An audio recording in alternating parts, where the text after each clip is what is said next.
Memórias, uma série do podcast Vida de Jornalista. Aqui a gente volta ao passado para reviver coberturas históricas do jornalismo brasileiro, conversando com quem esteve lá. Hoje a gente retorna até 2014, quando uma epidemia do vírus Ebola matou milhares de pessoas na África Ocidental. A nossa convidada é uma das maiores repórteres brasileiras, a Patrícia Campos Melo, da Folha de São Paulo, que viajou para Serra Leoa e vai contar pra gente como foi aquela cobertura corajosa e muito importante. E aquilo era devastador, porque você imagina assim, um país que os caras não têm dinheiro para comprar luva. Então, os médicos e as enfermeiras estavam morrendo que nem mosca.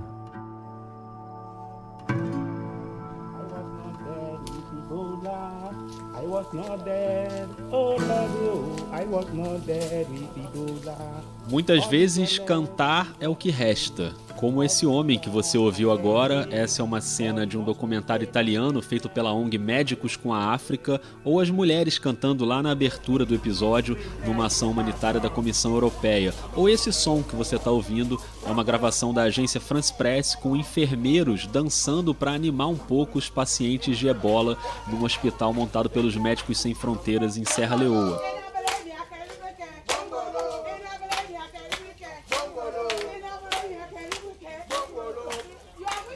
E você não está vendo as imagens, mas enquanto eles cantam, as crianças dançam.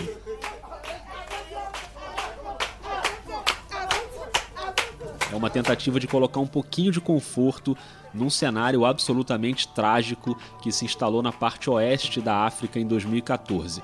Na verdade, o surto de Ebola começou em dezembro de 2013, na Guiné, mas só foi detectado em março de 2014, quando já tinha se espalhado por vários países. O surto de Ebola que está atingindo a África atualmente é o mais devastador de todos os tempos. Já matou centenas de Uma crise sanitária internacional sem precedentes na época moderna. Nerves were on edge because everyone is now aware the Ebola virus is now officially considered out of control in West Africa. O Ebola já matou 2.500 pessoas na África Ocidental. Estados Unidos e Inglaterra começaram a testar vacinas contra a doença. Now out of control in West Africa, according to Médecins Sans Frontières, where the deadliest outbreak on record is spreading like wildfire. Al menos 50 casos de contagios diarios son informados a las autoridades sanitarias liberianas. Em outubro, dos 350 casos que chegaram aqui com suspeita de Ebola, 260 se confirmaram.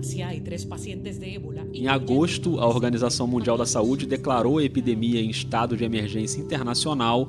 E em menos de um ano, mais de 20 mil pessoas foram infectadas e quase 10 mil morreram. Isso contando os casos oficialmente registrados. O Ebola é um vírus que não é transmitido pelo ar, você pega pelo toque, no contato direto com sangue ou com outros fluidos do corpo humano. 2 semanas depois da infecção começa a dar dor de cabeça, dor muscular, febre, depois vem o vômito, a diarreia, atinge o fígado, os rins, começam as hemorragias e, em muitos casos, a morte de 1 a 2 semanas depois de aparecerem os sintomas. É uma doença que exige medidas de isolamento, de quarentena, em regiões muito pobres, com um sistema de saúde muito precário. Então, como cobrir jornalisticamente um episódio como esse? Você tem basicamente 2 opções. A primeira é cobrir à distância, pelos relatos oficiais, e a segunda é indo para lá. Uma opção arriscada, corajosa e necessária para poder contar a história da maneira como ela acontece. Só uma equipe brasileira fez isso em 2014. A Patrícia Campos Melo foi para Serra Leoa, acompanhada do repórter fotográfico Avner Prado, e eu queria muito que ela lembrasse essa cobertura aqui na série Memórias. Eu fui para São Paulo conversar com a Patrícia, a gente inclusive gravou 2 episódios de uma vez, um que já foi ao ar, sobre a carreira toda dela. Se você ainda não ouviu, eu recomendo. É o episódio 48, publicado em julho. A reação à matéria, sei lá, eu nunca tinha passado por nada próximo a isso, né? Eu fiquei um tempo lá, acho que foram umas quase 20 dias, em 3 bases no leste do Afeganistão. E eu perguntei pra ele tudo, eu perguntei assim, nossa, mas é legítimo então você matar a pessoa porque ela não segue a versão estrita do islamismo? Acho que é do lado esquerdo, né? Pelo menos aqui no mapa tá mostrando a esquerda. É, esse aqui mesmo. Obrigado, amigo. Obrigado, boa noite, bom fim de semana. Você também, tudo de bom. Obrigado. Eu fui até a casa dela numa noite de sexta-feira, no mesmo dia, aliás, em que eu gravei a entrevista com a Lívia Pérez, pro episódio sobre o caso Eloá.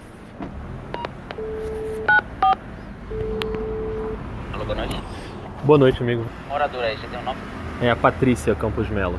Seu nome, por favor? Rodrigo. Rodrigo, só um minutinho, tá? Obrigado.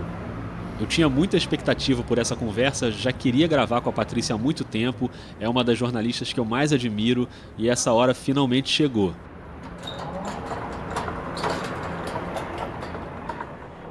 Oi. É o seguinte, ó. Primeira direita, edifício branco. Primeira direita aqui. É. Tá ok, edifício branco. É jornalista, né? Isso. Obrigado. A Patrícia foi super generosa porque ela estava com uma crise de dor na coluna e mesmo assim a gente conversou por muito tempo, né? Porque eram 2 episódios. Só não quero ficar culpado aqui de te fazer Não, sentir eu mais tô... dor. Imagina. Então vamos lá. Quem que você já entrevistou pro... Ela achou uma posição mais confortável ali no sofá e a gente foi conversando. No início eu estava muito curioso para saber como foi a decisão dela e do jornal de fazer a viagem. Como é que se decide? Nós vamos para a Serra Leoa para cobrir a epidemia de ebola, apesar de todos os riscos. Na época, em 2014, a Patrícia trabalhava em São Paulo, na editoria Mundo da Folha, para cobrir o noticiário internacional. E aí começaram as primeiras notícias ali da epidemia de ebola na África.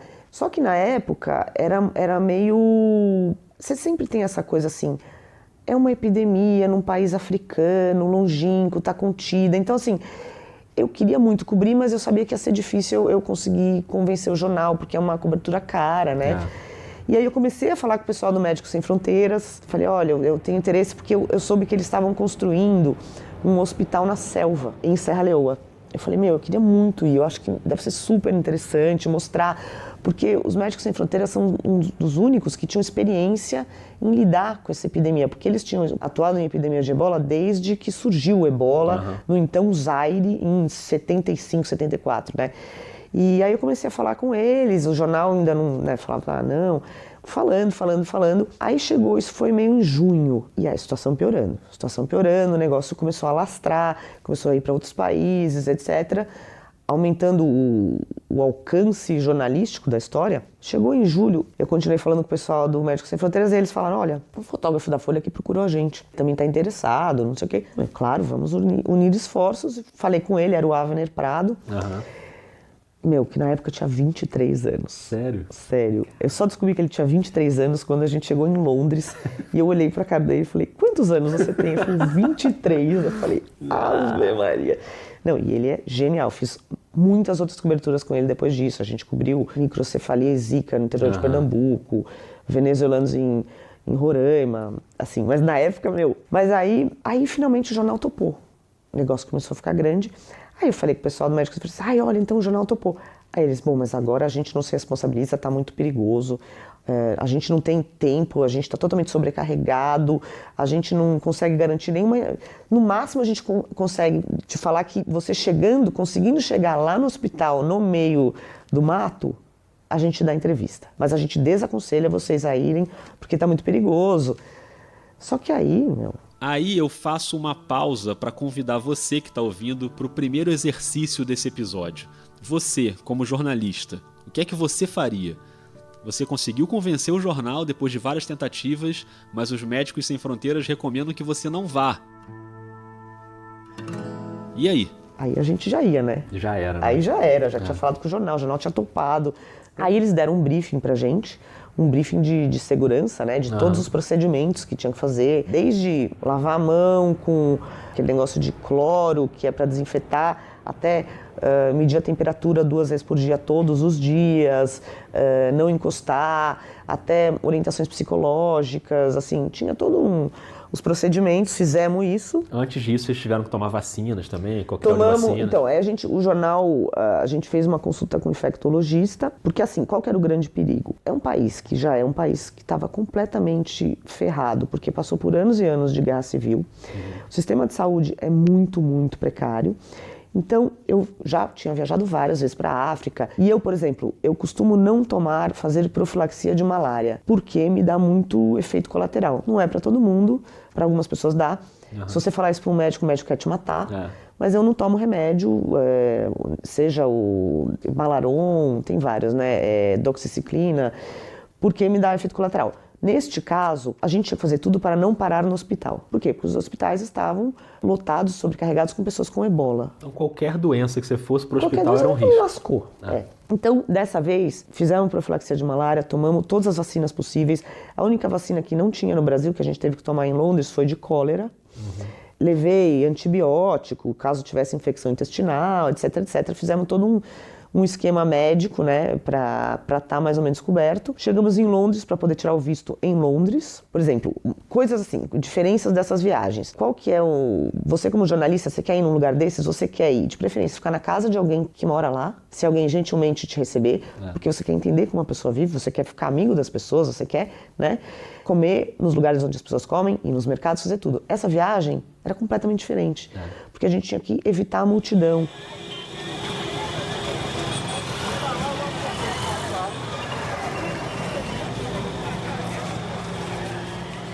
Era muito ruim, assim, é uma cobertura muito complicada. Então, por exemplo, eu comprei um monte de barrinha de cereal, porque eu não sabia como é que ia ser o esquema, né?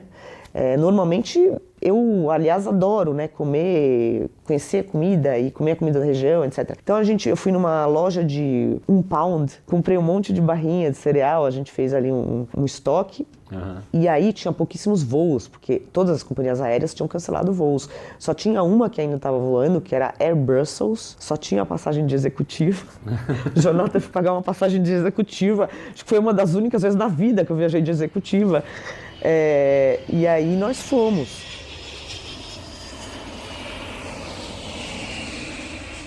Depois de toda essa dificuldade de convencer o jornal, o contato com os Médicos Sem Fronteiras, a passagem por Londres, aí ainda ia ter muito mais dificuldade antes de começar a cobertura de fato. É tudo muito complicado, assim. 80% da pauta é você conseguir chegar no lugar. Você tinha que conseguir a papelada para poder ter autorização para entrar na área de quarentena. A gente precisava arrumar alguém que topasse levar a gente, um motorista, e tinha que ser um carro 4x4, porque as estradas em Serra Leoa ficam impassáveis 6 meses por ano, que é a estação chuvosa, porque é estrada de terra, e fica uma lama, né?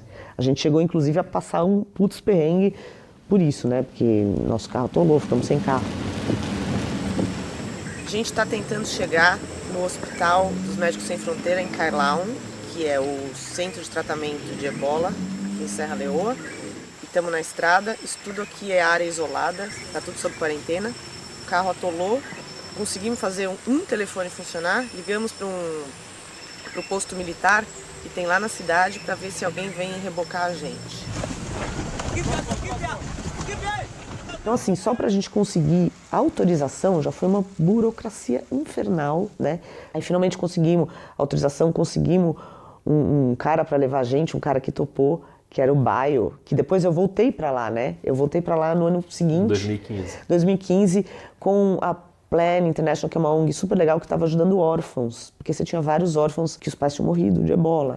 Então eles estavam fazendo trabalho, eu fui com a Mônica, que trabalhava lá, foi super legal, e encontrei o Bio, que era esse nosso parça, que foi o motorista guerreiro que levou a gente, ajudou a gente, etc. Então, assim, conseguimos a tal do PERB, super precioso, para conseguir entrar na área de quarentena, etc, etc. Achamos o Bio, porque alguém indicou alguém, nananana. Tinha super pouco jornalista, pouquíssimo jornalista, né? Porque tinha a gente, tinha um cara do New York Times, um fotógrafo do Washington Post e uma equipe de uma TV francesa. E vocês eram os únicos brasileiros na cobertura. Total. Enchemos o carro de combustível, água e o raio da barrinha de cereal, né? E saímos lá, rumo, tentando chegar em Kailahun, que era o epicentro da epidemia e que era onde o Médicos Sem Fronteiras tinham feito esse hospital, né? Tinham montado o hospital. E aí, a gente pegou o carro. A gente acabou de chegar aqui. Esse é o primeiro checkpoint para entrar na cidade de Kenema. Kenema e Kailahun são o epicentro da epidemia de ebola aqui em Serra Leoa. Para chegar até aqui, de Freetown, que é a capital, a gente levou mais ou menos 6 horas. Primeiro porque o carro quebrou. Segundo porque a estrada é complicada, tem muito trânsito. So we were wondering if you could lend one of your passes to your driver so that he can pick us up. Em Kailahun fica o principal hospital e aqui em Kenema tem um outro hospital também. Todos os casos de ebola do país estão sendo enviados ou para Kenema ou para Kailahun, para não espalhar a doença. Eles estão tentando tirar tudo da capital e trazer para cá. E aquilo era devastador, porque você imagina assim, um país que os caras não têm dinheiro para comprar luva. Então, os médicos e as enfermeiras estavam morrendo que nem mosca. Nossa. Inclusive, tinha um cara que era maravilhoso, que era um virologista muito fodão, que estudava febres hemorrágicas, estudava Lassa Fever. Ele era um coordenador ali no hospital, ele tinha acabado de morrer. Tinha fotos dele em todos os lugares, porque ele tinha virado um herói e ele tinha se contaminado. Esse cara era o Dr. Umar Khan, um virologista de 39 anos que já tinha uma carreira super respeitada pelo combate a essa Lassa Fever, né, a febre de Lassa que a Patrícia citou, que é outra doença hemorrágica que matou muita gente na África. Ele tratou mais de 100 pacientes com ebola e acabou se contaminando. Na época, os primeiros remédios estavam sendo desenvolvidos e havia esse Zemap, uma droga experimental, e os africanos reclamaram muito que esse medicamento foi testado num americano, num espanhol, mas o Dr. Umar Khan não recebeu uma dose do remédio. Ele morreu no dia 29 de julho de 2014. E ficou essa discussão. Por que ele, um herói nacional que estava se arriscando e salvando dezenas de vidas, não foi medicado quando ele se contaminou? Na verdade, assim, você tem uma discussão anterior que é por que é que não havia remédio para isso? Né? Não havia remédio porque é uma doença que pega em pobre. Uma infecção é um vírus que pega em africano, super pobre, então não tinha interesse da indústria farmacêutica. Então, assim, era um treco que tinha sido descoberto em 74, 75 e não tinha pesquisa. E quando faziam algum tipo de pesquisa, quando testavam, não tinham testado nos africanos.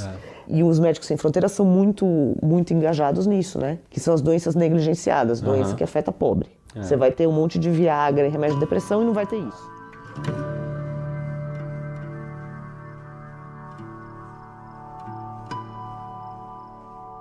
Essa população negligenciada foi o principal motivo que levou a Patrícia a viajar para lá. Muita gente questionou essa necessidade de ir para campo e a própria Patrícia escreveu um artigo na Folha em 21 de agosto de 2014 com o título Por que estou aqui?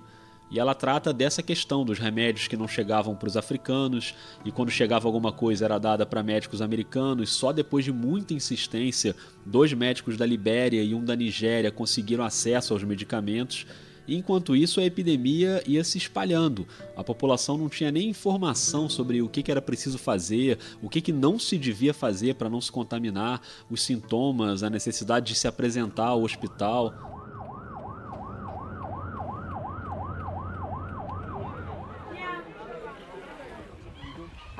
Você tinha cenas como essa, de médicos e voluntários indo nas casas, nas vilas, para orientar as pessoas. Essa cena é de uma reportagem da National Geographic, e ainda bem que isso é um podcast e você não está vendo as imagens, porque são imagens bem fortes de pessoas sendo enterradas, inclusive crianças, no momento em que as famílias começavam a ter consciência daquilo e pelo menos chamavam as equipes para fazer esses enterros, porque no início as próprias famílias faziam os enterros tocando nos corpos, lavando os corpos, e aí se contaminavam também. Essa reportagem da National Geographic mostra as equipes fazendo os enterros usando as roupas de segurança para evitar o contato, como devia ser feito. É uma realidade bem triste que a Patrícia viu de perto, porque em vez de ficar no Brasil e receber as informações oficiais, o fato de estar lá para ver tudo isso e ouvir essas pessoas faz muita diferença na cobertura. Faz toda a diferença, né? Porque assim, a gente foi para lá, aí eu conversei, por exemplo, com um cara que ele tinha sobrevivido, a família dele inteira, acho que sobrou ele e mais uma pessoa. After 2 days, everybody in the house got sick. My mother, my father, my sister, my brother, all of my family, all of my people has passed away from this Ebola. Ele contou umas coisas que eu achei muito impressionante, que a mãe dele tinha pego ebola e que ela tinha pedido ajuda e que aí, como é que você vai fazer isso? Você vai falar não para sua mãe? Você vai falar, eu não vou ajudar minha mãe a levantar, minha mãe tá morrendo, vomitando. E que ele deu a mão e foi ajudar ela. Ele ajudou a mãe dele, naquele momento ele falava assim, naquele momento eu sabia que eu tinha pego ebola. Falei com outro também que tinha sobrevivido, a pessoa saía com atestado. Eu fui curado. Porque as pessoas estavam em pânico. Então ninguém queria dar emprego, a mulher não queria encostar no marido, então você tinha que sair com atestado. E mesmo era tipo assim, 200 casos novos por semana, era um negócio assim, absurdo. Assim, total. Primeiro que as pessoas tinham uma imagem muito assustadora. Na verdade, você só pega se você encostar na pessoa. E a pessoa tem que estar sintomática, tá? Mesmo assim, você tem essa orientação geral de evitar multidões. Tudo isso funciona até a página 2. Óbvio, porque, por exemplo, o nosso carro quebrou, a gente teve que pegar uma carona, né? Carona ali, sei lá. Claro. Aí fala, por que você não ia de luva? Gente, como é que você vai entrevistar alguém de luva e máscara? Você é uma pessoa na sua frente, né? Você vai achar o quê? Eu estou com medo dessa pessoa, você tem uma doença. Você não vai entrevistar, ninguém vai falar com você assim.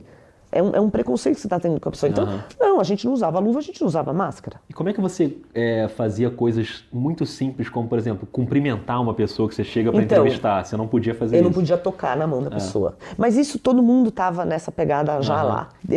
Inclusive, uma das vezes, quando o nosso carro quebrou, e que a gente ficou atolado, sem poder sair num lugar que era super perigoso, porque tinha muitos vilarejos contaminados, e aí vieram uns menininhos super fofos. Cara, era um lugar que não tinha turista, né?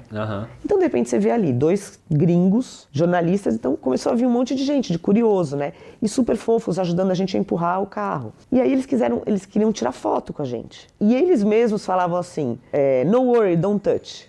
No touch, no worry.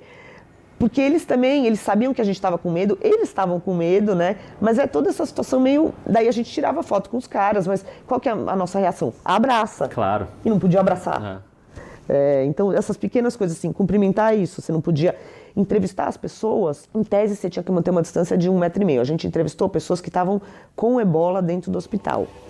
After the death of our father, a few of our family members get sick.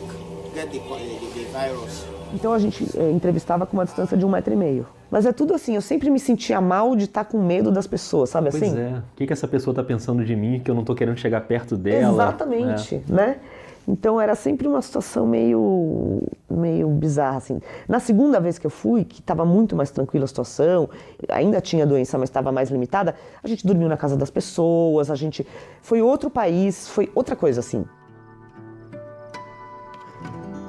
Agora, pra gente dar uma respirada nesse episódio, a Patrícia contou uma história um pouco mais leve, não sei se é mais leve, mas enfim, um momento que mostra como o nosso cérebro funciona, né? E mesmo diante de tanta dor que ela estava vendo ali, ela se viu diante de um medo bem mais corriqueiro. Eu lembro que a gente teve uma cena que quando a gente finalmente chegou em Kailahun, obviamente não tinha hotel, né? Claro, é um lugar no meio do nada. Então a gente achou uma senhora lá, que emprestou um quarto pra gente, 2 quartos, eu fiquei num quarto, ainda tinha 2 quartos. O Avner ficou no outro, não tinha luz, não tinha nada, você tinha assim um geradorzinho, você carregava o celular, você comprava, era maravilhoso, você comprava uma garrafa de Coca-Cola que vinha com combustível pra botar no gerador pra conseguir carregar só o celular, né? Só funcionava o negócio de o celular de satélite pra gente conseguir mandar a matéria. E aí eu dormindo assim, de repente começa a ouvir um barulho, eu liguei a lanterna, tava lotado de barata no chão. Nossa. Aí naquele momento, eu vou lá, bato no Avner e falo assim, Avner, pelo amor de Deus, tem dezenas de baratas no chão. Ele gritava, a gente está no meio da bola, você está preocupada com a barata. Falei, vai além de mim. Essas coisas, então é isso, se você não mantiver a calma e o bom humor, cara, não adianta. Aliás, esse é um bom momento para a gente entrar num tema que tem sido recorrente aqui na série Memórias e eu mais uma vez chamo você para fazer esse exercício com a gente. O quanto é possível controlar a questão emocional e não que seja obrigatório, aliás, nem recomendável deixar a emoção totalmente de lado. A gente já conversou muito sobre isso aqui no Vida de Jornalista, sobre a subjetividade, o envolvimento do repórter com a pauta, com os personagens, mas claro que tem uma questão técnica também do exercício da profissão. E eu queria saber como a Patrícia equilibrou esses 2 lados em Serra Leoa. Eu acho que assim, tem uma coisa, você não desliga dessa realidade, mas você tem uma adrenalina do eu preciso conseguir chegar no lugar, encontrar as pessoas e falar com as pessoas. Então, por um lado, você tem essa adrenalina, porque tudo é muito difícil e muito complicado. Eu tento muito isolar. Tem horas que é impossível. Por exemplo, quando eu entrevistei na Síria, os avós do Alan Kurdi, do menino que morreu. O Alan Kurdi é aquele garotinho sírio de camisa vermelha, daquela foto que chocou o mundo, dele morto deitado de bruços na praia, na crise dos refugiados na Europa. A Patrícia foi até a Síria para contar a história da família dele, acabou descobrindo outras histórias por lá, que renderam até um livro. Ela fala bastante sobre isso no episódio 48, se você quiser buscar aí, mas a pauta original era encontrar os avós do Alan Kurdi. Eu chorei. Eu me senti péssimo, que eu acho um desrespeito com a pessoa, né? Porque assim, a pessoa, o sofrimento é da pessoa, aquilo é a vida dela. A gente tá lá de passagem, né? Então, você meio que se contaminar e você chorar e você assim, eu acho meio desrespeitoso até, racionalmente pensando. Entendi. Às vezes não dá pra controlar. Então, o que aconteceu comigo é, eu tenho, às vezes nessas coberturas, eu volto pra casa e eu tenho aí uma ressaca emocional, uma ressaca moral que eu fico doente. Até somatizo, assim. Porque aí meio que você consegue digerir tudo que você viu, tudo que você passou, né? Quando você tá lá, você tá numa adrenalina de tipo, eu preciso fazer isso aqui, eu preciso chegar nesse lugar e eu preciso segurar a onda. É como se o teu organismo soubesse, aqui eu não posso ficar doente, eu não posso quebrar. Tipo isso. Vou quebrar depois. Exatamente. Então, muitas vezes nessas coberturas eu chego em casa e aí eu fico muito mal. Falar em chego em casa, como é que foi o seu retorno de Serra Leoa? Como as pessoas te receberam, você vindo de uma zona de contaminação de ebola? Meu, foi surreal essa parte. Bom, primeiro que começaram a mandar umas cartas pro jornal, né? Do tipo assim, que responsabilidade, vocês mandaram jornalistas que vão trazer para cá a doença. E aí até fiz uma matéria, tinha um cara lá que era do Centers for Disease Control, CDC dos Estados Unidos, que é o lugar de pesquisa. Então eu falei, vamos entrevistar esse cara para ele explicar exatamente qual é o risco. Dizer que o risco não é tão grande, a gente está medindo a temperatura toda hora, a gente não encostou em ninguém, etc. Mas para deixar isso claro. Mas o fato é que a gente chegou e as pessoas, a gente falou assim, vamos fazer uma quarentena. Não vai ser uma quarentena de 40 dias, porque não vai dar mais um pouco de quarentena só para garantir, né? Aí tinha vários episódios, assim, no jornal, quando eu cheguei, as pessoas desviavam de mim. Por meses, algumas pessoas, tipo, pânico, não me cumprimentavam. Era assim, surreal. Tinha gente, marido de amiga também, que, você não vai encontrar com a fulana, você não sei o quê.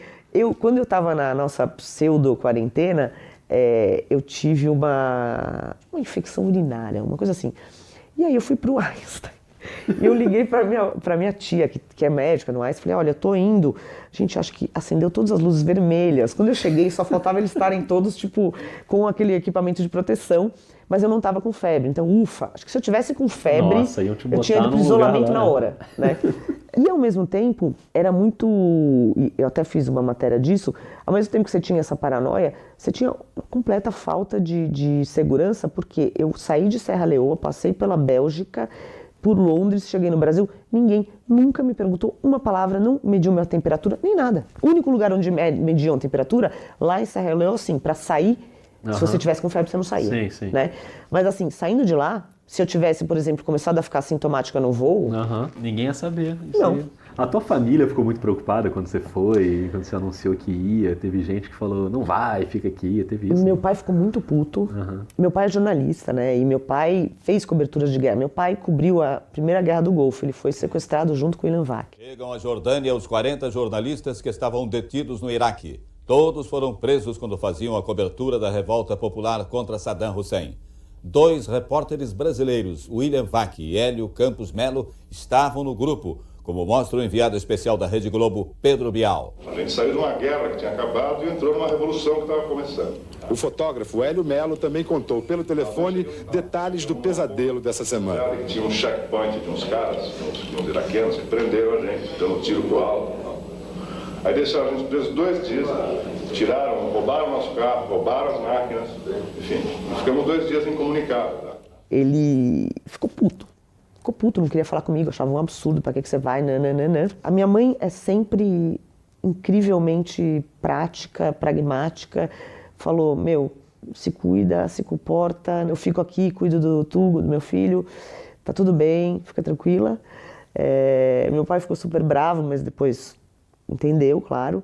Foi muito, muito difícil ficar muito tempo longe do meu filho, que tinha 3 anos de idade. Pois é. isso foi muito punk, né? Porque depois que eu cheguei, eu ainda tive que ficar nessa pseudo-quarentena. Sim, sim. E aí você essa quarentena você ficou um tempo sem podia encostar interagir com ele. Imagine se eu tivesse alguma coisa e passasse pra ele. Pois é. Eu me matava.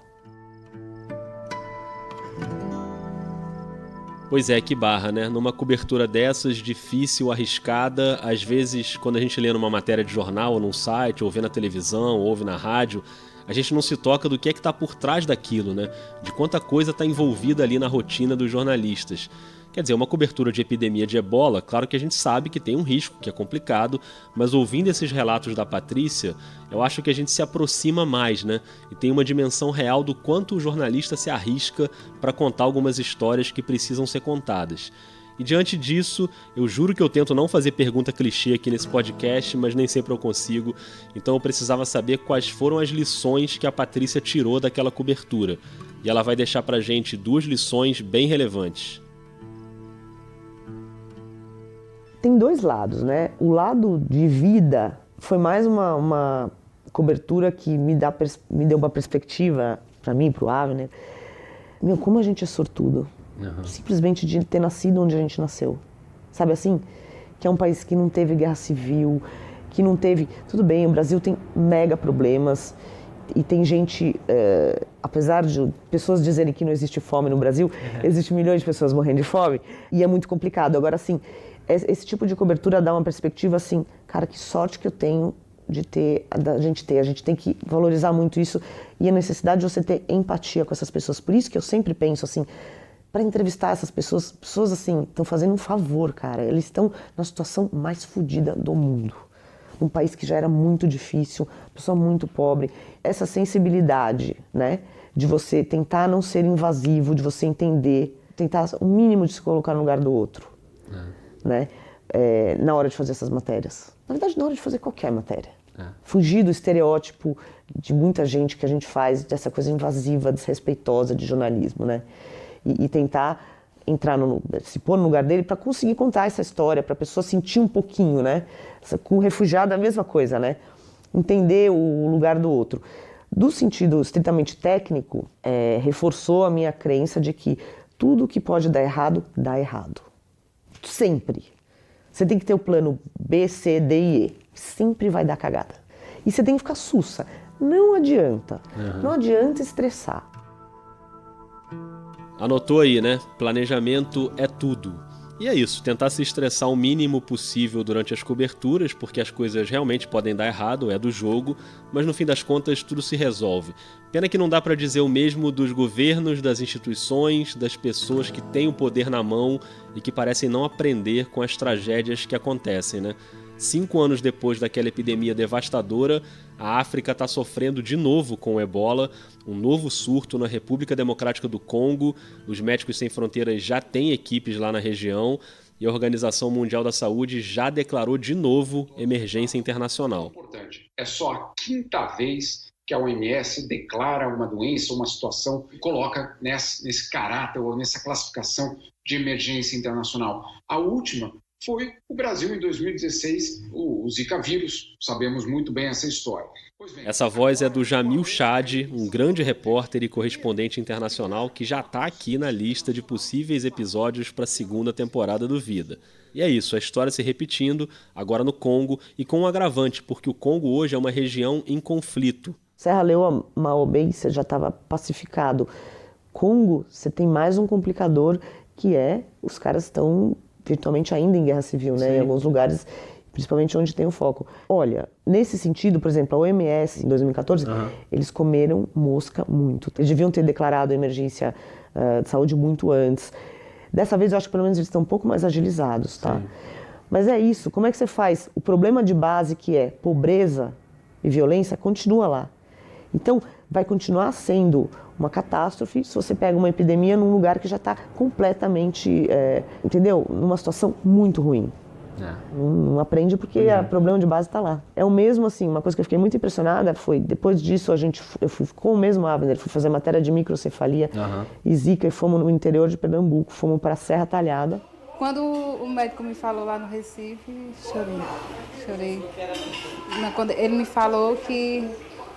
Quando ele disse assim, infelizmente, seu filho pode até não nascer vivo, né? Aí me deu um pouco de desespero. Aí depois ele falou, depois disso que ele falou tudo, que ele disse que era microcefalia, que ele ia nascer tudo bem, que o corpo caloso não tinha atingido o corpo caloso, que ele ia ser uma criança especial porque o desenvolvimento ia ser lento. Cara, e fomos no hospital de referência de tratamento, os caras não tinham pediatra de plantão. Nossa. Então, assim, é importante ter essa perspectiva. É no Brasil isso, né? Eu achava que isso... Serra Leoa? Não, é no Brasil, é no interior de Pernambuco. Eu já fiquei comovido, fiquei assim, pensando, né? Porra, como será que ele vai nascer?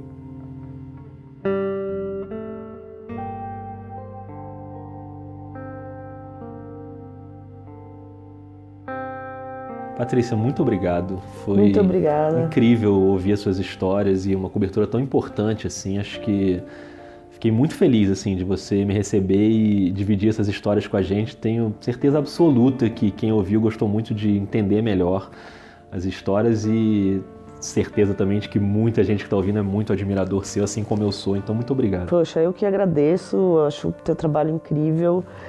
Guerreiro, acho um privilégio participar. Se tem alguém que é guerreiro aqui, é você, né, Patrícia? Não, acho que não, viu? Obrigado. Obrigada. Foi ótimo, incrível. Obrigadão. E assim a gente encerra mais um episódio da série Memórias. Esse foi o 5º capítulo da série. Se você ainda não ouviu os outros, pode buscar aí no seu celular. Tem o acidente com o Césio 137, o sequestro do ônibus 174, a Copa de 70, o caso Eloá. E num tempo em que o Brasil é governado por políticos que desprezam as questões ambientais e abominam qualquer tipo de ativismo, a gente volta na próxima semana para lembrar a cobertura do assassinato da missionária Dorothy Stang, no Pará, em fevereiro de 2005. A irmã Dorothy foi executada aos 73 anos, com 6 tiros, a mando de fazendeiros da região. Ela era uma senhora idosa, de cabelos brancos. Ela era muito firme, aguerrida, porém doce. E tinha um compromisso inatacável com aquelas pessoas, entendeu? Ela era incorruptível. Eles não iam conseguir demovê-la de nenhuma outra forma. Por isso que eles se sentiram obrigados a matá-la. Se você gostou desse episódio, espalha por aí, manda para os seus amigos, manda nos grupos de jornalistas, de estudantes, comenta na sua faculdade e, muito importante, como eu sempre peço, me diz o que você achou. Pode entrar em contato pelos comentários do aplicativo que você usa para escutar ou pelo e-mail, que é o podcastvidadejornalista@gmail.com ou, claro, no Twitter, o @vida_jornalista. Obrigado a todo mundo, um beijo, um abraço e até a próxima semana.